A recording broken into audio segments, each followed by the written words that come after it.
Hello, konnichiwa. I'm Sakura. In this video, we're diving into a super interesting theory about Demon Slayer, the connection between the upper ranks and infectious diseases. Yup, there's actually a fan theory that says the names and character designs of the upper rank demons might have been inspired by real-life illnesses. I thought it was a cool idea, so I did some digging, and came up with my own little analysis. What's especially fascinating is how the connections really start to show when you break down their names in Japanese kanji. So in this video, I'll walk you through each upper rank's name and what it could mean, kanji and all. Of course, this includes some of my personal takes too, so don't take it as fact. Just think of it as one fun way to look at the series. If you're a Demon Slayer fan, make sure to hit that subscribe button and stick around. Alright, let's get into it. First up is Kokushibo. There's a pretty strong theory that his name comes from Kokushibo, which is the Japanese word for the Black Death. Yep, the plague.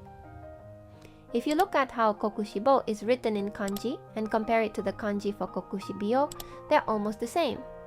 Not only do they share 2 out of 3 characters, but the pronunciation in Japanese is also nearly identical.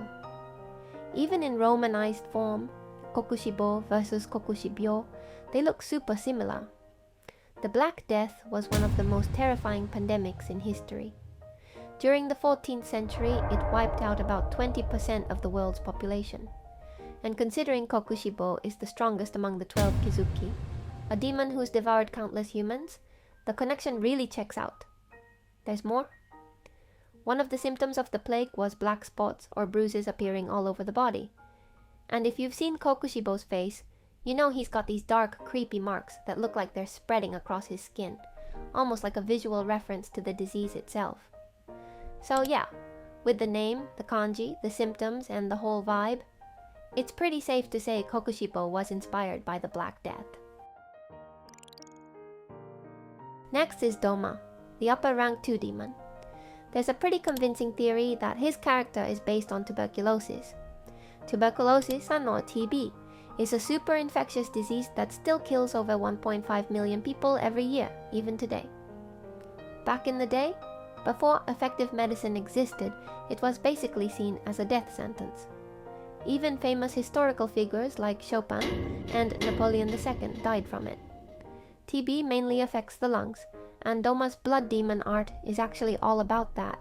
He creates a superfine mist of ice that gets inhaled, freezes the lungs, and causes them to rot from the inside out. Creepy, right?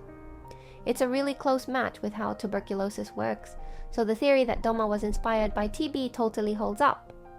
Now, if you're wondering about his name, Doma, it doesn't look or sound anything like kekaku, which is the Japanese word for tuberculosis. But there's another theory behind the name. Apparently, Doma was a child cult leader who acted super enlightened and detached from a really young age. So some people think his name comes from the phrase sureta kodomo, which means something like a jaded child in Japanese. And get this, the word sureta can be written with the kanji mo, as in Doma's name. Even most Japanese people don't know that kanji reading. So if you already knew this, mad respect. Alright, next up is Akaza. And there's a theory that he might have been inspired by measles. Akaza's name in Japanese is written with some really rare kanji. Like, even native Japanese people don't use these characters in daily life. The reason people link him to measles is actually kind of fascinating. See, the old Japanese name for measles was akamogasa, which used to be written with kanji that literally mean red spots or red pox. That kind of fits, right? Nowadays, measles isn't usually deadly thanks to vaccines, but back in the Edo period, that's like 1600s to 1800s, it was terrifying. Japan had 13 major measles outbreaks, and in some cases, over 200,000 people died. There's also a theory that the markings on Akaza's body resemble old protective charms that were used to ward off measles. So that connection's kinda cool too. But wait, some fans think Akaza's actually based on cholera instead. Back in the day, cholera was called korori in Japanese, which was written with the kanji for tiger and wolf. So the idea is Akaza's lone wolf vibe and feral tiger-like rage could be linked to korori. Cholera was also insanely contagious and caused several pandemics across the world. 7 major ones actually, but personally, I think the measles theory fits better, especially with how similar Akaza sounds to Akamogasa. The name connection just feels too strong to ignore. Next is Hantengu, and there's a strong theory that his character was inspired by Hansen's disease, also known as leprosy. In Japanese, Hantengu's name sounds really similar to Hansenbyo, the Japanese word for Hansen's disease. That phonetic connection is one of the key reasons people link the two, but it's not just the name. If you look at Hantengu's appearance, his warped face, bumpy skin, and distorted body, it kind of reflects the physical symptoms of leprosy, which can cause skin lesions and disfigurement. Historically, in Japan, this disease was also called raibyo, and for centuries, people with it were often harshly discriminated against, mostly out of fear of how it looked and how contagious people thought it was. But today, we know it's totally treatable, and patients don't need to be isolated at all. There's another layer to this theory too. In his human life, Hantengu pretended to be blind so he could steal money and valuables, basically a lying scammer. And here's the weird coincidence.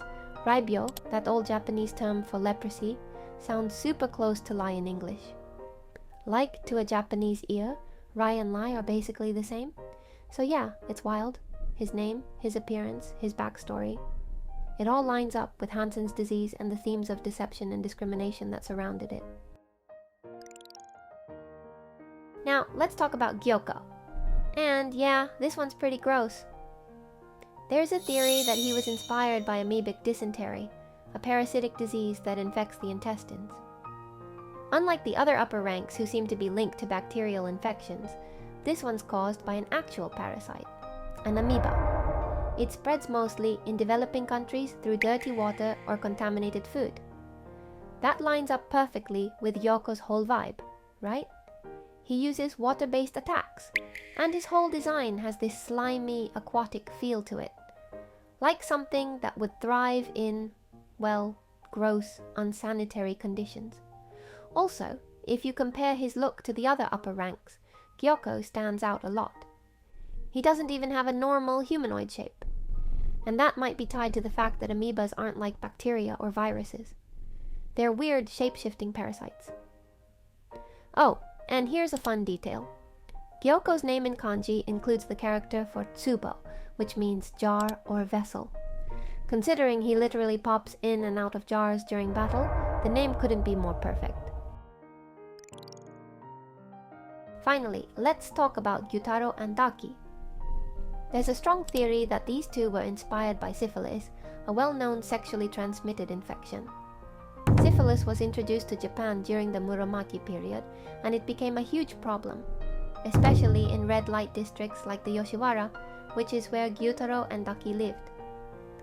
Back then, many courtesans had no access to proper medical care. So when they caught syphilis, the disease would progress brutally, leading to things like disfigured faces, collapsed noses, and even death. It was tragic and all too common. In Japanese, syphilis is written with the kanji for plum. And here's the heartbreaking part. Daki's real name when she was alive was Ume, which means plum. That connection feels way too intentional to be a coincidence. And if you look at Gyutaro, his body is covered in blotchy, rash-like marks. Another visual nod to the symptoms of late-stage syphilis. So yeah, the idea that their characters are based on a sexually transmitted disease ties directly into their backstory. Born into poverty, working in the pleasure district, and suffering from a world that discarded them. It's honestly a really sad layer beneath their already tragic story. And that wraps up my deep dive into the upper ranks and their possible links to infectious diseases. As for characters like Nakime and Kaigaku, who show up later during the Infinity Castle arc, there aren't any clear disease connections for them yet. And hey, with Akaza, some people still argue he's based on cholera instead of measles, so I'd love to hear what you think. Drop your theories or thoughts in the comments. I always read them.